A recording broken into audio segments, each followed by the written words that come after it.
தமிழக அரசு பணிக்கான தேர்வு வெற்றி பெற இன்றே சேருங்கள். Kasi school of IAS studies, Pandiarajapuram, Vadipatti taluk, Madurai district. Cell 9942284095. மேலும் நமது யூடியூப் சேனலை சப்ஸ்கிரைப் செய்யுங்கள். பயன்பெறுங்கள். நன்றி, வணக்கம்.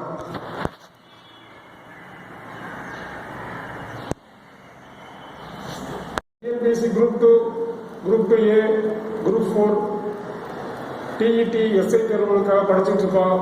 ஸோ அந்த தேர்வுகளில் வெற்றி பெறுவதை பற்றி நம்ம ஒவ்வொரு நாளும் ஒவ்வொரு சப்ஜெக்ட்லேருந்து கேள்விகள் சொல்லிட்டு இருக்கோம். தேர்வுகளில் கேள்விகள் எப்படி கேட்பாங்க, இதுவரைக்கும் எப்படி கேட்டிருக்காங்க அப்படின்றதெல்லாம் சொல்லி இம்பார்ட்டன்ட் கொஸ்டின்ஸாக நம்ம சொல்லிக்கிட்டு இருக்கோம். ஏன்னா நம்ம முதல் முறையில் ஃபஸ்ட்டு TNPSCயில் கொடுத்துருக்க சிலபஸை வச்சு அந்த சிலபஸில் கேள்விகள் எப்படி இருக்கும், என்னென்ன டாபிக்லாம் இருக்கும் அப்படின்றத ஜென்ரலாக எக்ஸ்பிளைன் பண்ணோம். செகண்ட் ஸ்டேஜில் நம்ம என்ன பண்ணுறோம் அப்படின்னா ஃபுல் அண்ட் ஃபுல்லாக நம்ம முக்கியமான கேள்விகள், துவக்கப்பட்ட கேள்விகள், அந்த துவக்கப்பட்ட கேள்விகளை பூரா நம்ம வாசிக்கிறோம். மூன்றாவது நம்ம புக்கை வச்சு நம்ம நடத்துவோம். மூன்றாவது புத்தகத்தில் இருக்கக்கூடிய 6வது 10வது இருக்கக்கூடிய முக்கியமான கேள்விகள் அப்படின்றத நடத்துவோம். 11வது 12வதுலையும் முக்கியமான பாடங்களில் நம்ம எடுத்து நடத்தலாம். அவங்க கொடுத்துருக்க டாப்பிக்கை நம்ம எந்தெந்த லெசன்ல இருக்கு அப்படின்றத பார்த்து அதை மட்டும் நடத்துவோம். ஏன்னா எல்லாத்தையும் நம்ம நடத்துறது ஒரு சைடு இருந்தாலும் first exam point of view நம்ம படிக்கணும். எக்ஸாம் பாயிண்ட் ஆஃப் வியூல அவங்க கொடுத்துருக்க டாபிக் எந்தெந்த லெசன்ஸ்ல இருக்கு அப்படின்றத நம்ம பார்த்து அதை நடத்தலாம். ஏன்னா அதுக்கு முன்னாடியே ஒரு சப்ஜெக்ட்ல இருந்து கேள்விகள் எப்படி கேட்பாங்க, அந்த சப்ஜெக்ட்ல என்ன இருக்கு, அந்த சப்ஜெக்ட்ல இருந்து நம்ம என்ன தெரிஞ்சுக்க போறோம் அப்படின்றது தெளிவாக சொல்லியாச்சு. ஸோ நம்ம அறிவியல் பிரிவு, இயற்பியல், வேதியியல், தாவரவியல், விலங்கியல், அதே மாதிரி ஆர்ட்ஸ் கலை பிரிவில் நம்ம history, geography, polity, economy, commerce அப்படின்றதெல்லாம் எல்லாம் சொல்லி ஓரளவுக்கு முக்கியமான கேள்விகள் கூட வாசிச்சாச்சு. இப்போ நம்ம வாசிக்கிறது நம்ம ஜிகே, பொது அறிவு. பொது அறிவுன்றது நமக்கு பொதுவான விஷயங்களை போய் தெரிஞ்சுக்கிறது.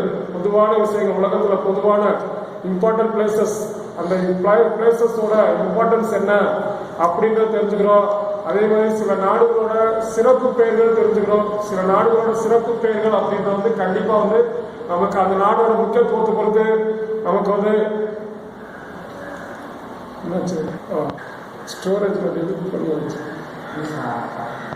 நம்ம ஜிகேல நம்ம எப்படி படிக்கணும், என்னென்ன படிக்கணும் அப்படின்றத சொல்லிட்டு இருக்கோம். ஜிகே பொது அறிவு அப்படின்றது நமக்கு ஃபுல் அண்ட் ஃபுல்லா பொதுவான விஷயங்கள், உலகத்துல பொதுவான இடங்கள், பொதுவான நமக்கு ஒவ்வொரு இம்பார்ட்டன்ட் பிளேசஸோட சிறப்புகளை நம்ம கண்டிப்பா தெரிஞ்சுக்கணும். ஏன்னா அதோட தொடர்புடையதான் நம்ம கரண்ட் அஃபேர்ஸ் கேட்பாங்க. கரண்ட் அஃபேர்ஸ் அப்படின்றது நமக்கு ஜிகேவோட தொடர்பான செய்திகள் தான். ஏன்னா உலகத்துல இம்பார்ட்டன்ட் பிளேசஸ் அங்க என்னென்ன இம்பார்ட்டன்ஸ் இருக்கு அப்படின்ற மாதிரி என்னென்ன நடந்தது, எந்தெந்த சிட்டிஸ்ல என்னென்ன நடந்தது, அந்த எப்படி ஈவெண்ட்ஸ் அப்படின்றது நமக்கு இன்டர்நேஷனல் ஆர்கனைசேஷன் மொத்தம் உலகத்துல இருக்கிற இம்பார்ட்டன்ட் ஆர்கனைசேஷனோட கான்ஃபரன்சஸ்லாம் எங்கெங்க நடக்குது, அந்த கான்ஃபரன்ஸோட மெயின் தீம் என்ன அப்படின்றதெல்லாம் நம்ம கேட்பாங்க. ஏன்னா என்னென்ன ஆர்கனைசேஷன் இருக்கு, நமக்கு கவர்மெண்ட் நமக்கு ஃபுல் அண்ட் ஃபுல்லா நம்ம இந்தியா பிளஸ் இன்டர்நேஷனல்ல இருக்கக்கூடிய முக்கியமான நிகழ்வுகள் அப்படின்றது என்னென்ன இம்பார்ட்டன்ட் ஃபங்க்ஷன்ஸ் அப்படின்றது நம்ம கண்டிப்பா தெரிஞ்சுக்கணும். ஏன்னா ஜிகேல கரண்ட் அஃபேர்ஸும் தொடர்புடையது. அந்த கரண்ட் அஃபேர்ஸ் அப்படின்றது நமக்கு ஒரு வருடத்துக்கு நம்ம தெரிஞ்சு படிக்கணும். ஒரு வருடம் அப்படின்னா நமக்கு ஏப்ரல் 1ல இருந்து, அதாவது நமக்கு ஏப்ரல் 1ல இருந்து மார்ச் 31 வரைக்கும் ஒரு கணக்கியல் ஆண்டு அப்படின்னா ஏப்ரல் 1ல இருந்து மார்ச் 31 வரைக்கும் அதான் கணக்கியல் ஆண்டு. அந்த கணக்கியல் ஆண்டுல உள்ளதான் நமக்கு இங்க கரண்ட் அஃபேர்ஸ் நமக்கு கேட்பாங்க. கரண்ட் அஃபேர்ஸ் நமக்கு அந்த ஏப்ரல் 1ல இருந்து மார்ச் 31 வரைக்கும் இருக்கக்கூடிய அந்த 12 மாதங்கள்ல நடைபெறக்கூடிய முக்கியமான நிகழ்வுகள், importance events, importance conferences, important நமக்கு பிரைசஸ், அவார்ட்ஸ், ஸ்போர்ட்ஸ், இந்த மாதிரி நமக்கு அதோட தொடர்புடைய செய்திகள் தான் நமக்கு கரண்ட் அஃபேர்ஸ் இருக்கும். ஸோ இந்த ஜிகேவும் கரண்ட் அஃபேர்ஸும் நம்ம கண்டிப்பா ஒரு 10 கொஸ்டின்ஸ் எதிர்பார்க்கலாம். ஜிகே வித் கரண்ட் அஃபேர்ஸ், ஜிகேல ஒரு 5 கொஸ்டின், கரண்ட் அஃபேர்ஸ் ஒரு 10 கொஸ்டின்ஸ், ஒரு 15 கொஸ்டின் ஜிகே பிளஸ் கரண்ட் அஃபேர்ஸ்ல இருக்கும். ஸோ அதுதான் நம்ம ஜிகே பத்தி சொல்லிக்கிட்டு இருக்கோம். ஜிகே அப்படின்றது என்ன அப்படின்றது நமக்கு பொதுவான அப்படின்னா நாடுகளோட சிறப்பு பெயர்கள், அந்த நாடுகளோட ஒவ்வொரு நாடுகளுக்கு சிறப்பு பெயர்கள் இருக்கும். அப்புறம் பழைய பெயர் புதிய பெயர் இருக்கும். சில நாடுகளோட பழைய பெயர், சில நாடுகளோட புதிய பெயர் அப்படின்றது வந்து நம்ம கேட்பாங்க. அப்புறம் சில நாடுகளோட தேசிய சின்னங்கள், சில நாடுகளோட பாராளுமன்றங்களின் பெயர்கள், சில நாடுகளோட நாணயங்கள், சில நாடுகளோட தலைநகரங்கள். ஸோ இந்த மாதிரி நாடுகள் கூட இம்பார்ட்டன்ட் கண்ட்ரிஸ், நம்ம உலகத்தில் இருக்கக்கூடிய முக்கியமான நாடுகளோட தலைநகரங்கள், நாணயங்கள், தேசிய சின்னங்கள், தேசிய விளையாட்டு, தேசிய அவங்களோட கண்ட்ரிஸோட முக்கியமானது நம்ம கொஞ்சம் தெரிஞ்சு வச்சுக்கிறோம். அதுபோல் ஒவ்வொரு கண்ட்ரியில் இருக்கக்கூடிய இம்பார்ட்டன்ட் பிளேசஸ் அப்படின்றது வந்து நம்ம வந்து தெரிஞ்சுக்கிறோம். ஸோ இதுக்கு அடுத்து நம்ம வந்து இம்பார்ட்டன்ட் பிளேசஸ் இம்பார்ட்டன்ட் அப்படின்றத வந்து தெரிஞ்சுக்கிட்டு அடுத்து வந்து நம்ம வந்து என்னென்ன வந்து அவார்ட்ஸ் இருக்குன்னு வந்து நம்ம கண்டிப்பாக கேட்பாங்க. அவார்ட்ஸ் வந்து நோபல் பிரைசஸ் எடுத்து பாரத ரத்னா, நம்ம இந்தியா அளவுக்கு உலக அளவுக்கு வந்து நோபல் பிரைஸ் பிளஸ் வந்து ராமன் மகர்ஷி அவார்டு, அது வந்து காந்தி அமைதி விருது, இந்திரா காந்தி அமைதி விருது, இந்த மாதிரி அமைதி விருதுகளுக்கு அடுத்து வந்து நமக்கு வந்து என்னென்ன விருதுகள் இருக்கு, கணிதத்துறையில ஏபிள் விருது பிளஸ் வந்து நம்ம வந்து மூர்த்தி தேவி விருது, பத்திரிகை துறை, இந்த மாதிரி முக்கியமான விருதுகள் எந்தெந்த துறைக்கு நமக்கு தர்றாங்க அப்படின்றதெல்லாம் வந்து நம்ம வந்து கண்டிப்பா வந்து தெரிஞ்சுக்கணும். ஸோ அதுதான் வந்து நம்ம வந்து திரைப்படத்துறைக்கு என்ன விருதுகள் வழங்குறாங்க. திரைப்படத்துறைக்கு வந்து ஆஸ்கர் விருது, உலக அளவுக்கு வந்து ஆஸ்கர் விருது, இந்திய அளவுக்கு வந்து தாதா சாஹிப் பால்கே விருது. அதே மாதிரி வந்து நம்ம வந்து அந்த விருதுகள் பூரா வந்து யாரு எங்கெங்க நம்ம வந்து கொடுக்குறாங்க, ஆஸ்கர் விருது எந்த கண்ட்ரிஸ்ல கொடுக்குறாங்க அப்படின்றத வந்து நம்ம கண்டிப்பா வந்து நம்ம தெரிஞ்சுக்கணும். ஸோ இந்த மாதிரி ஒவ்வொரு ஆண்டும் வழங்கப்படும் விருதுகள், அப்புறம் விளையாட்டுக்கு வழங்கக்கூடிய முக்கியமான விருதுகள், நோபல் பரிசு, விளையாட்டுக்கு வழங்கக்கூடிய முக்கிய பிரைஸ் வந்து நம்ம வந்து ஒலிம்பிக் அடுத்து நம்ம வந்து ஒலிம்பிக் வந்து அதில் வந்து நம்ம வந்து எப்போ ஒலிம்பிக் போட்டி ஆரம்பிச்சாங்க, அதுல இருந்து எத்தனை ஆண்டுகளுக்கு ஒரு முறை ஒலிம்பிக் போட்டி நடத்துறாங்க, ஒலிம்பிக் போட்டியின் சின்னம் குறிக்கப்படும் நாடுகள், கண்டங்கள், இதெல்லாம் வந்து நம்ம வந்து கண்டிப்பா நம்ம வந்து தெரிஞ்சுக்கணும். ஸோ இந்த ஜிகேல வந்து நம்ம வந்து விளையாட்டு தொடர்பான நம்ம விருதுகள், விளையாட்டு தொடர்பான ராஜீவ் காந்தி கேந்திரத்தினா விருது, அர்ஜுனா விருது, துரோணாச்சாரியா விருது, ப்ளஸ் வந்து நம்ம வந்து ஒவ்வொருத்தரும் வந்து யார் ஸ்போர்ட்ஸ்ல வாங்கியிருக்காங்க, ஒலிம்பிக்ல எத்தனை பேர் வாங்கியிருக்காங்க, ராஜீவ் காந்தி கேந்திரத்தினா கடைசி யாரு வாங்கினது, ஸோ இந்த மாதிரி வந்து அர்ஜுனா விருது யார் வாங்கினது, இந்த மாதிரி கொஸ்டின்ஸ்லாம் நமக்கு வந்து கேட்கறதுக்கு வாய்ப்பு இருக்கு. அதே மாதிரி ஒவ்வொரு விளையாட்டோட தொடர்புடைய கோப்பைகளும் நமக்கு ரொம்ப ரொம்ப முக்கியம். அதே ஒவ்வொரு விளையாட்டோட தொடர்புடைய டியூரண்ட் கோப்பை, தாமஸ் கோப்பை, மூதாண்டு கோப்பை எல்லாம் வந்து என்ன அப்படின்னு நம்ம கண்டிப்பா தெரிஞ்சுக்கணும். அப்புறம் அந்த கிராண்ட் ஸ்லாம் அப்படின்னு சொல்லி 4 கிராண்ட் ஸ்லாம் வருடம் நடக்கக்கூடிய அந்த 4 கிராண்ட் ஸ்லாமும் நம்ம கண்டிப்பா வந்து அதை பத்தி கண்டிப்பா தெரிஞ்சுக்கணும். அதுல இருந்து நமக்கு வந்து ஒரு கொஸ்டின்ஸ் உறுதியா இருக்கும். இந்த கிராண்ட் ஸ்லாமும் நம்ம தெரிஞ்சுக்கிட்டோம்.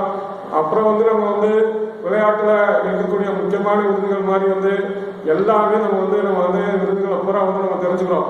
விருதுகள் பூராமே வந்து நம்ம வந்து படிக்கணும், கண்டிப்பா படிக்கணும். அப்புறம் வந்து ஸ்டேடியம், அந்த ஒவ்வொரு விளையாட்டோட தொடர்புடைய ஸ்டேடியம், இன்டர்நேஷனல் ஸ்டேடியம், இந்தியாவில் என்னென்ன ஸ்டேடியம்ஸ் இருக்கு, ஈடன் கார்டன், கிரீன் பார்க், இதெல்லாம் எங்கெங்க இருக்கு, அது எந்த விளையாட்டோட தொடர்புடையது அப்படின்லாம் நம்ம வந்து படிக்கணும். அதே மாதிரி வந்து கல்ச்சுரலா வந்து டான்சஸ், நாட்டியங்கள் வந்து நடனங்கள், அவங்களோட வந்து அந்த பண்பாடுகள், அதெல்லாம் வந்து ஒவ்வொரு ஸ்டேட்ல வந்து ஒவ்வொரு டான்சஸ் இருக்கும். அந்த டான்ஸ்ல வந்து இம்பார்ட்டன்ஸ்லாம் யாரு அப்படின்றத நம்ம வந்து கண்டிப்பா வந்து தெரிஞ்சுக்கணும். ஒவ்வொரு ஸ்டேட்டுக்கு வந்து ஒவ்வொரு டான்சஸ் இருக்கும். அந்த டான்ஸ் வந்து யாரு வந்து கிரேட் அப்படின்றத வந்து நம்ம கேட்பாங்க. இதெல்லாம் வந்து நம்ம வந்து தெரிஞ்சு நம்ம வந்து கரண்ட் அஃபேர்ஸ்க்கு வந்து பயன்படுற மாதிரி இருக்கும். ஜிகே வித் கரண்ட் அஃபேர்ஸ் ரெண்டுமே 15 கொஸ்டின்ஸ் இருக்கும். அதனால ஜிகே வச்சுதான் வந்து கரண்ட் அஃபேர்ஸே நம்ம படிக்க முடியும். ஏன்னா கரண்ட் அஃபேர்ஸ் வந்து எந்தெந்த ஏரியால இருந்து நம்ம கேள்விகள் கேட்பாங்க அப்படின்றத வந்து ஜிகேல பொதுவான விஷயங்கள். அதே மாதிரி இம்பார்ட்டன்ட் டேஸ் அப்படின்றது வந்து ஒரு ஆண்டுல வந்து ஒவ்வொரு இதுவும் வந்து நம்ம எப்படி வந்து நம்ம வந்து ஒவ்வொரு நாளையும் செலிப்ரேட் பண்றோம். நம்ம நேஷனல் அளவுக்கு இருக்கு, அதே மாதிரி வந்து இன்டர்நேஷனல் அளவுக்கு இருக்கு. அதே யுனைடெட் நேஷன் ஆர்கனைசேஷன் வந்து ஒவ்வொரு வருடத்தையும் வந்து செலிப்ரேட் பண்ணுவாங்க. இன்டர்நேஷனல் ஆர்கனைசேஷன், அதுல வந்து யுனைடெட் நேஷன் ஆர்கனைசேஷன் தான் வந்து ஃபுல்லா வந்து ஒவ்வொரு வருடத்துக்கு வந்து ஏதாவது ஒன்று இம்பார்ட்டன்ட் கொடுத்தா அந்த இதை வந்து நம்ம செலிப்ரேட் பண்ணுவோம். ஸோ இந்த மாதிரி வந்து 3 விதமானதை வந்து நம்ம வந்து டேஸ்ல வந்து நம்ம தெரிஞ்சுக்கணும். நேஷனல் அளவுக்கு நம்ம ஒரு டேவை செலிப்ரேட் பண்ணுவோம், இன்டர்நேஷனல் அளவுக்கு செலிப்ரேட் பண்ணுவோம், அப்புறம் வந்து யுனைடெட் நேஷன் ஆர்கனைசேஷன் செலிப்ரேட் பண்ணக்கூடியது. இந்த 3மே வந்து நம்ம தெரிஞ்சுக்கணும். ஒரு வருடத்தில் உள்ள முக்கியமான நாட்கள். ஏன்னா ஹியூமன் ரைட்ஸ் டே என்னைக்கு அப்படின்னா December 10. இதெல்லாம் ரொம்ப ரொம்ப இம்பார்ட்டன்ட் கொஸ்டின்ஸ். இந்த மாதிரி வந்து ஒவ்வொரு ஆண்டு வந்து நம்ம வந்து என்னென்ன ஒவ்வொரு மாதத்துல என்னென்ன டே இருக்குன்றத வந்து நம்ம வந்து தெளிவா படிச்சுட்டோம் அப்படின்னா நம்ம வந்து கரண்ட் அஃபேர்ஸ்லும் கேட்கலாம், பொதுவான விஷயங்களும் கேட்கலாம். இம்பார்ட்டன்ட் ஆர்கனைசேஷனும் நம்ம கண்டிப்பா வந்து யுனைடெட் நேஷன்ஸ் ஆர்கனைசேஷன், அதுக்கடுத்து வந்து நம்ம வந்து நான் அலை மூவ்மெண்ட் அணிசரா இயக்கம், அப்புறம் வந்து யுனைடெட் நேஷன் ஆர்கனைசேஷனோட சிஸ்டம் கன்சர்ன், அதோட சப் ஆர்கனைசேஷன் எல்லாமே நம்ம படிக்கணும். அது வந்து UNICEF, UNESCO, WHO, world health organisation, ILO international labour organisation, இந்த மாதிரி வந்து முக்கியமான அமைப்புகளோட ஹெட் குவார்டர்ஸ் எங்க இருக்கு, அது எந்த ஆண்டு வந்து எஸ்டாப்ளிஷ் பண்ணாங்க அப்படின்றதெல்லாம் நமக்கு வந்து கண்டிப்பா கேட்பாங்க. ஸோ நமக்கு வந்து ஃபுல் அண்ட் ஃபுல்லா வந்து நமக்கு வந்து ஆர்கனைசேஷன் என்னென்ன இருக்கு, வேர்ல்டு அளவுக்கு இம்பார்ட்டன்ட் ஆர்கனைசேஷன், அப்புறம் வந்து இந்த Asian association of south east Asian, SAARC நாடுகள், SAARC south Asian association of regional cooperations அப்படின்னு சார்க் எப்போ உருவாக்கப்பட்டது, இதெல்லாம் நம்ம சொல்லிக்கிட்டே இருக்கோம். இதே நமக்கு வந்து ஜிகேல சார்க் நாடுகள் மொத்த உறுப்பினர்கள் 8, அதில் கடைசியா சேர்ந்த நாடு ஆப்கானிஸ்தான். அப்புறம் வந்து சார்க்கோட தலைமையகம் எங்க இருக்கு, நேபாளம், காட்மாண்டு முதல் மாநாடு எங்க, சார்க் நாடுகள் எங்க உருவாக்கம், டாக்கா பங்களாதேஷ், டாக்கா அங்கதான் அதோட முதல் மாநாடு நடைபெற்றது. ஒவ்வொன்றுக்கும் முதல் மாநாடு நடைபெற்றது. பிளஸ் வந்து கடைசி கரண்ட் அஃபேர்ஸ்ல கடைசி எங்க நடைபெற்றது சார்க்கு. அதே மாதிரி ஏசியாவோட ஹெட் குவார்டர்ஸ் எங்க இருக்கு, சார்க் நாடுகள் மொத்தம் இருக்கு 8, ஆசியன்ல வந்து 10, association of south east Asian, அந்த 10 நாடுல வந்து நமக்கு வந்து அதோட ஹெட் குவார்டர்ஸ் எங்க இருக்கு, இந்தோனேசியா ஜகார்த்தா. இந்த மாதிரி முக்கியமான அமைப்புகள் வேர்ல்டுல இருக்கக்கூடிய இம்பார்ட்டன்ட் ஆர்கனைசேஷன், இந்தியாவில் இருக்கக்கூடிய முக்கியமான ரெட் கிராஸ், அதே மாதிரி வந்து நம்ம வந்து இன்னும் வந்து நம்ம பேடன் பவுல் ஸ்டார்ட் பண்ண நேஷனல் ஸ்கவுட், NCC, NSS, இதெல்லாம் வந்து எப்போ ஃபார்ம் பண்ணாங்க, அதெல்லாம் என்ன அப்படின்றதெல்லாம் நம்ம வந்து கொஞ்சம் இம்பார்ட்டன்ட் ஆர்கனைசேஷன், அது அமைப்புகள் உலக நாடுகளில் நம்ம பயன்படுத்தக்கூடிய human rights commission, human rights, இதெல்லாம் வந்து நம்ம வந்து கொஞ்சம் தெரிஞ்சுக்கணும். இதான் வந்து ஜிகேல பொதுவான விஷயங்கள் எல்லாம். அதே மாதிரி வந்து இன்னும் வந்து டெம்பிள் ஆர்கிடெக்சர் உலகத்திலே, அதே மாதிரி வந்து எல்லா விதமான ரிலீஜியஸ் அந்த இம்பார்ட்டன்ட் பிளேசஸ்லாம் எங்கெங்க இருக்கு அப்படின்னு நம்ம தெரிஞ்சுக்கணும். இப்போ வந்து வேர்ல்டுல வந்து பிரமிட் அப்படின்னா வந்து எங்க, பிரமிட்னா எகிப்து. அதே மாதிரி வந்து சாய் கோபுரம், பைசாநாயக நகரத்து சாய் கோபுரம் இத்தாலி, ஈஃபில் டவர் பிரான்ஸ். இந்த மாதிரி வந்து ஒவ்வொரு கண்ட்ரியில இருக்கக்கூடிய முக்கியமான இம்பார்ட்டன்ட் சுதந்திர தேவி சிலை நியூயார்க். இந்த மாதிரி வந்து நம்ம வந்து ஒவ்வொன்றையும் வந்து நம்ம இம்பார்ட்டன்ட் பிளேசஸ் நம்ம சொல்லுவோம். ஸோ இந்த மாதிரி நம்ம வந்து டெம்பிள் அப்படின்றத வந்து நம்ம தெரிஞ்சுக்கணும். ஏன்னா கோனார்க் சன் டெம்பிள் எங்க இருக்கு, அது மாதிரி ரத யாத்திரை பூரி ஒரிசா, அது மாதிரி லிங்கராஜா டெம்பிள் புவனேஸ்வர் மத்திய பிரதேஷ், பந்தல்கண்டில் வந்து இருக்கக்கூடிய கோயில் முக்கியமான கோயில். அப்புறம் எல்லோரா எலிஃபண்டா நீளமான குகை கோயில், எல்லாரா எலிஃபண்டா. பிளஸ் ஒவ்வொரு ஸ்டேட்லயும் வந்து இருக்கக்கூடிய இம்பார்ட்டன்ட் சரவணபலவல கர்நாடகா. ஸோ இந்த மாதிரி ஒரு டெம்பிள்ல வந்து நம்ம வந்து முக்கியமானதெல்லாம் வந்து நம்ம வந்து கண்டிப்பா வந்து நம்ம வந்து தெரிஞ்சு வச்சுக்கணும். ஸோ ஜிகேவை நம்ம வந்து ஃபுல்லாக படிக்கணும். ஜிகேவோட தன்னோட கரண்ட் அஃபேர்ஸ் நம்ம படிக்கணும். கரண்ட் அஃபேர்ஸ் நடக்கும்போது நம்ம வந்து இப்போ இருக்கக்கூடிய ஒரு வருடத்துக்கு உண்டான நம்ம ஒரு முக்கியமான செய்திகள் நம்ம வந்து தெரிஞ்சுக்கணும். அதை பற்றி அடுத்து சொல்லுவோம். ஸோ இப்போ வந்து நம்ம வந்து ஜிகே தான் சொல்லிட்டு இருக்கோம். ஜிகேல வந்து ஒரு 150, 200, 200 கொஸ்டின் வாட்ச் ஆச்சு. இப்போ அதுல இருந்து அப்படியே கொஞ்சம் கொஸ்டின்ஸ் கண்டினியூ பண்ணுவோம். ஏன்னா ஜிகே அப்படின்றது வந்து நமக்கு வந்து ஒரு இன்னைக்கு வந்து கொஞ்சம் முக்கியமான கேள்விகள் வாசிக்கிறேன், அப்படியே கேட்டுக்கிட்டே வாங்க. ஏன்னா திருப்பி கேளுங்க. திருப்பி கேட்டீங்க அப்படின்னா உங்களுக்கு வந்து கண்டிப்பா வந்து ஞாபகம் இருக்கும். ஞாபகம் இருக்கிறதோட என்னைக்கே மறக்காது. ஸோ அதனால தென்னிந்தியாவின் புகழ்பெற்ற நடனம் பரதநாட்டியம். தென்னிந்தியாவின் புகழ்பெற்ற நடனம் பரதநாட்டியம். பரதநாட்டியத்துக்கு பெயர் பெற்றவர்கள் பால சரஸ்வதி, யாமினி கிருஷ்ணமூர்த்தி, சோனல் மான்சிங், சம்யுக்தா பனிகிருதி. பரதநாட்டியம் தென்னிந்தியாவின் புகழ்பெற்ற பரதநாட்டியம். பரதநாட்டியத்துக்கு புகழ் பெற்றவங்க யாராலும் கேட்பாங்க. அதுல அவங்க பேரை கொடுத்து எந்த நடனத்தோட தொடர்புடையன்னு கேட்பாங்க. அதாவது பால சரஸ்வதி, யாமினி கிருஷ்ணமூர்த்தி, சோனல் மான்சிங், சம்யுக்தா பனிகிருதி, இவங்கெல்லாம் வந்து பரதநாட்டியத்தோட தொடர்புடையவங்க. வட இந்தியாவின் புகழ்பெற்ற நடனம் கதக். வட இந்தியா, நார்த் இந்தியாவில் புகழ்பெற்ற கதக். அந்த கதக்கில் வந்து ஃபேமஸ் வந்து பிர்ஜி மகராஜ். கதக்கோட தொடர்புடையவர் யார் அப்படின்னா கதக்கில் ஃபேமஸ் ஆனது வந்து பிர்ஜி மகராஜ். ஆந்திராவின் புகழ்பெற்ற நடனம் ஆந்திராவின் புகழ்பெற்ற நடனம் வந்து குச்சிப்பிடி. ஆந்திராவின் புகழ்பெற்ற நடனம் குச்சிப்பிடி. ஒடிசாவின் புகழ்பெற்ற நடனம் ஒடிசி. மணிப்பூரோட புகழ்பெற்ற நடனம் மணிப்புரி. கேரளாவின் புகழ்பெற்ற நடனம் கதகளி மோகினியாட்டம். கேரளாவோட புகழ்பெற்ற நடனம் கதகளி மோகினியாட்டம். அதே மாதிரி வந்து ரயில்வே மண்டலங்கள் மொத்தம் எத்தனை இருக்கு இந்தியாவில் வந்து ரயில்வே ஜோன்ஸ்ன்றது வந்து ஒரு காலத்தில் வந்து கேள்விகள் கேட்பாங்க. ரயில்வே வந்து எத்தனை மண்டலங்களாக பிரிக்கப்பட்டுள்ளது? 16 இருந்தது, இப்போ ஒன்று சேர்த்துங்க 17. ஸோ இந்த 17 மண்டலத்தோட ஹெட் குவார்டர்ஸ் ஃபுல்லாக நமக்கு தெரியணும். 17 மண்டலங்களை அதோட பிரிவுகள் நமக்கு தெரியணும். Southern, south west, south east frontier அப்படின்னு. அதே மாதிரி ஈஸ்டர்ன், ஈஸ்ட் கோஸ்ட். அதே மாதிரி வந்து வெஸ்டர்ன், அதே மாதிரி வந்து வெஸ்ட் கோஸ்ட். இந்த மாதிரி வந்து நம்ம வந்து ஃபுல்லா northern, north east, north west. இந்த மாதிரி வந்து மொத்தம் வந்து 17 ஜோன்ஸை ஒரு நாளைக்கு சொல்லுவோம். அந்த ரயில்வே மண்டலங்களோட ஹெட் குவார்டர்ஸ் பூரா எங்கெங்க அதோட இருக்கு அப்படின்னு. நம்ம தென்னக ரயில்வே நம்மளுக்கு வந்து சதன், அதே மாதிரி south east Kolkata, south west, அதே மாதிரி வந்து ஹூப்ளி. இந்த மாதிரி ஒவ்வொன்றுக்கும் வந்து நமக்கு வந்து இருக்கும். அதை வந்து நம்ம வந்து நல்லா ஹெட் குவார்டர்ஸ் வந்து தெளிவாக சொல்லுவோம். அதை வந்து நம்ம கண்டிப்பாக வந்து தெரிஞ்சுக்கணும். அதுல இருந்து ஒரு கேள்வி கேட்பாங்க. ஸோ இந்த ரயில்வே ஜோன்ஸ்ல வந்து கடைசியாக சேர்க்கப்பட்ட ரயில்வே ஜோன்ஸ் வந்து கொல்கத்தா மெட்ரோ ரயில். கடைசியாக சேர்க்கப்பட்ட ரயில்வே ஜோன்ஸ் வந்து கொல்கத்தா மெட்ரோ ரயில். இந்தியாவில் முதல்ல தபால் தலை வெளியிடப்பட்ட ஆண்டு, இந்தியாவில் முதலில் தபால் தலை வெளியிடப்பட்ட ஆண்டு 1852. போஸ்டல் ஸ்டாம்ப் முதல்ல வெளியிடப்பட்ட ஆண்டு 1852. எங்க வெளியிட்டாங்கன்னா கராச்சி. இந்தியாவில் போஸ்டல் இண்டெக்ஸ் நம்பர், அஞ்சலக குறியீடு எண், இந்தியாவில் போஸ்டல் இண்டெக்ஸ் அறிமுகப்படுத்தப்பட்ட ஆண்டு 1850. போஸ்டல் இண்டெக்ஸ் நம்பர் அறிமுகப்படுத்தப்பட்ட ஆண்டு 1972. 1972. இந்தியாவில் வந்து போஸ்டல் இண்டெக்ஸ் நம்பர் குறியீடு, அதாவது வந்து பின்கோடுன்னு சொல்லுவாங்க.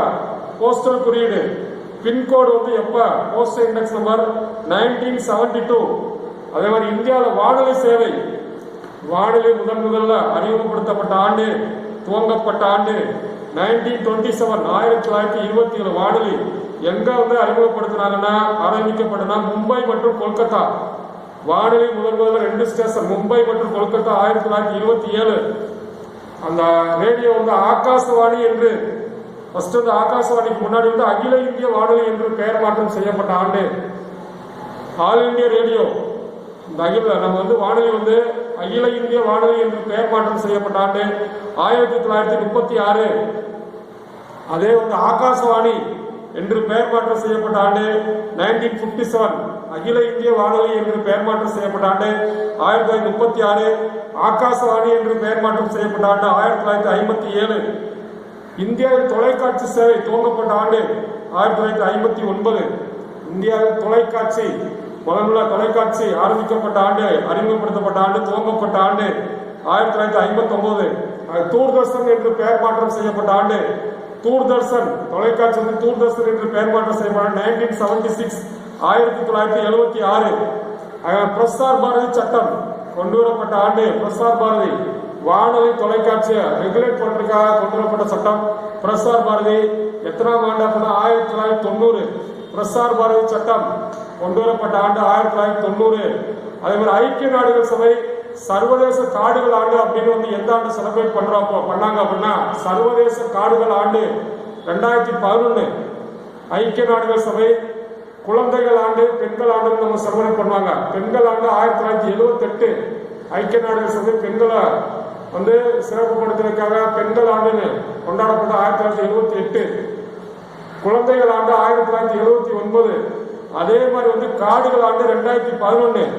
அதே மாதிரி கூட்டுறவு ஆண்டு என்று செலிப்ரேட் பண்ண வந்து 2012.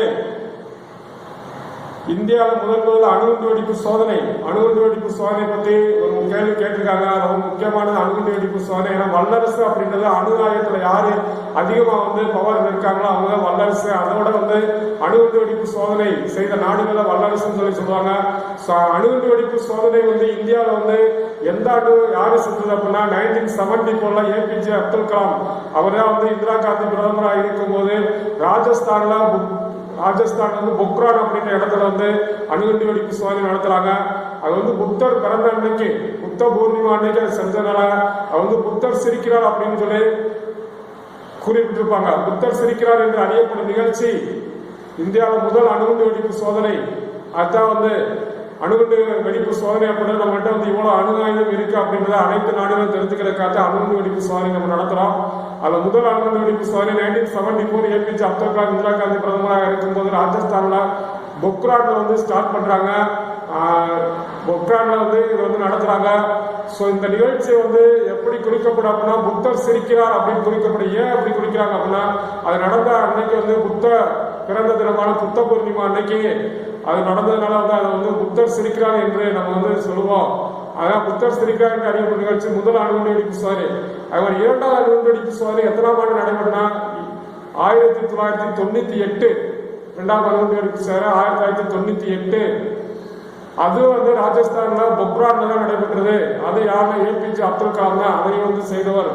ஏபிஜே அப்துல் கலாம் இரண்டாவது அணுகுண்டு வெடிப்பு சோதனை அதை வந்து எப்படி குறிக்கிறாங்க அப்படின்னா சக்தி 98. இந்தியாவில் அணுசக்தி கழகம் இந்தியா சுதந்திரம் வாங்கின பின்னாடி இந்தியாவை மேம்படுத்துறதுக்காக திட்டக்குழு, விண்வெளி, அதே மாதிரி அணுசக்தி கமிஷன் திட்டக்குழுவின் அதை வந்து திட்டக்குழு உருவாக்கப்பட்டது.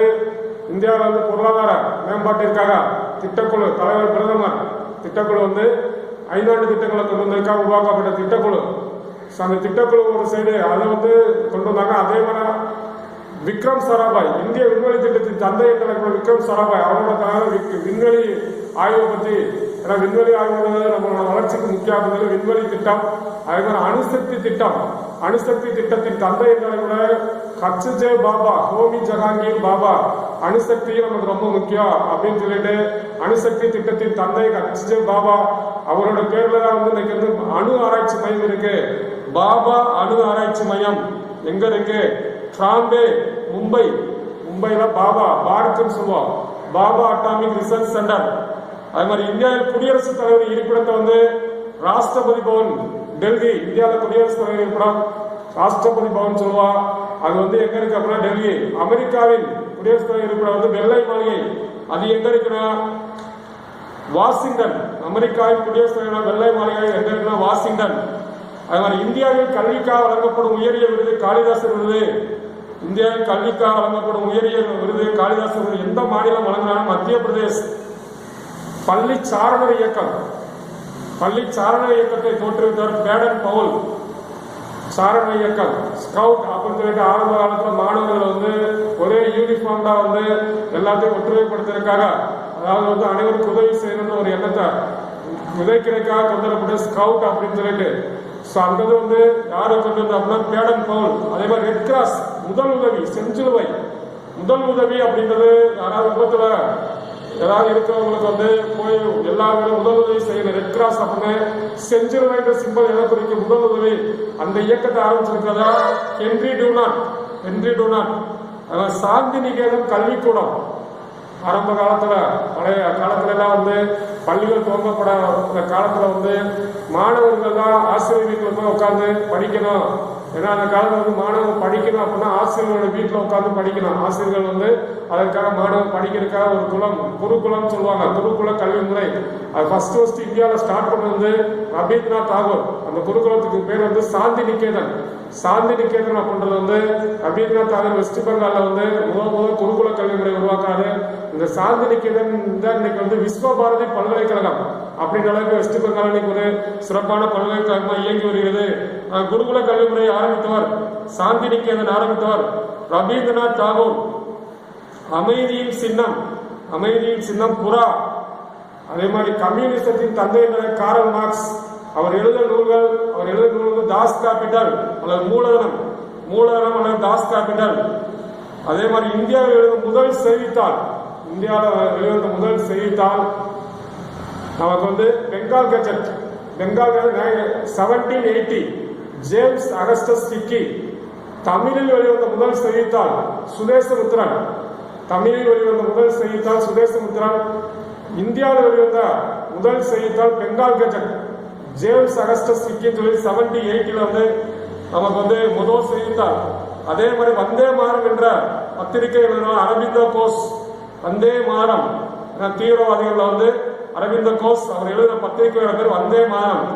ராஸ்ட் கோப்டர் என்ற பத்திரிகை, ராஸ்ட் கோப்டர் வந்து தாதாபாய் நவ்ரோஜி. தாதாபாய் நவ்ரோஜி வந்து 2-3 நூல்கள் ரொம்ப முக்கியமான நூல்கள்லாம் எழுதியிருப்பாரு. அதை அவரை பத்தி என்ன சொல்லுவா, இப்போ வந்து ராஸ்ட் கோப்டர் அப்படின்னு வந்து யாரு, Dadabhai Naoroji. Hindu English news paper முதல் இந்தியாவில் இங்கிலீஷ் நியூஸ் பேப்பரை ஆரம்பிச்சது யாருன்னா விஜயராகவாச்சாரியார் மற்றும் சுப்பிரமணிய ஐயர். ஹிந்துவை ஆரம்பிச்சது வந்து இந்தியா வந்து விஜயராகவாச்சாரியர் மற்றும் சுப்பிரமணிய ஐயர். அதே மாதிரி அல்ஹிலால் என்ற பத்திரிகை ஆரம்பித்தார். அல்ஹிலால் என்ற பத்திரிகை வந்து அபுல் கலாம் ஆசாத்.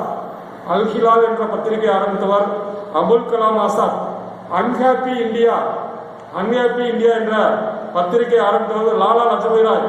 அன்ஹாப்பி இந்தியானா Lala Lajpat Rai. The discovery of India, the discovery of India வந்து ஜவஹர்லால் நேரு. அதே மாதிரி தான் glimpses of world history, the discovery of India, the glimpses of world history எல்லாம் ஆரம்பிச்சு வந்து ஜவஹர்லால் நேரு. மிராட்டுல் அக்பர் சம்பத் கௌமுதி, மிராட்டுல் அக்பர் சம்பத் கௌமுதி அப்படின்ற வந்து யார் ஆரம்பிச்சனா ராஜாராம் மோகன் ராய். ராஜாராம் மோகன் ராய். நீலதர்பன் கண்டிப்பா முக்கியமான நீலதர்பன், தீரபந்து மித்ரா நீலதர்பன். அதே மாதிரி புவியியலின் தந்தை, புவியியலின் தந்தை என்று அறியப்படுவார் எரஸ்டோத்தின்ஸ். வரலாற்றின் தந்தை ஹெரடோட்டஸ்.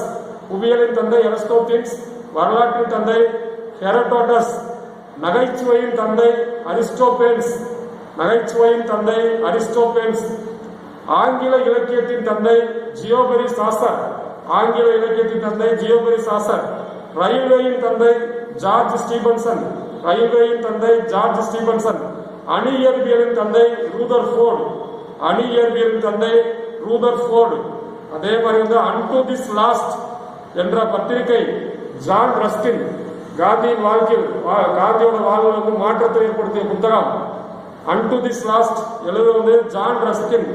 அதே மாதிரி காந்தியோட ஆன்மீக குரு லியோ டால்ஸ்டாய் அவர் எழுதின நூல் war and peace, war and peace எழுத வந்து லியோ டால்ஸ்டாய். அவர் யாருன்னா காந்தியின் ஆன்மீக குரு.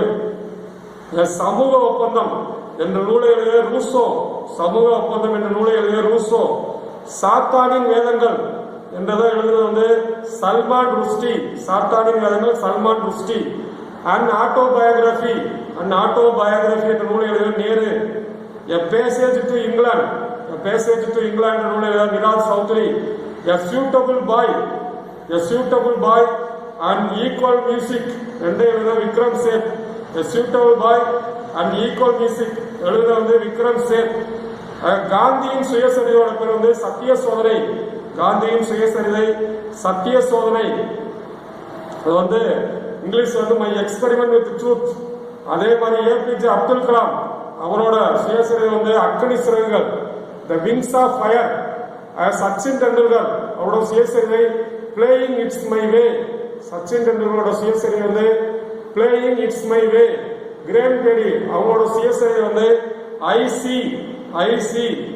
அதே மாதிரி வந்து ஆசிய நாடகம் என்ற நூலை எழுதியவர் குன்னூர் மீர்தால்.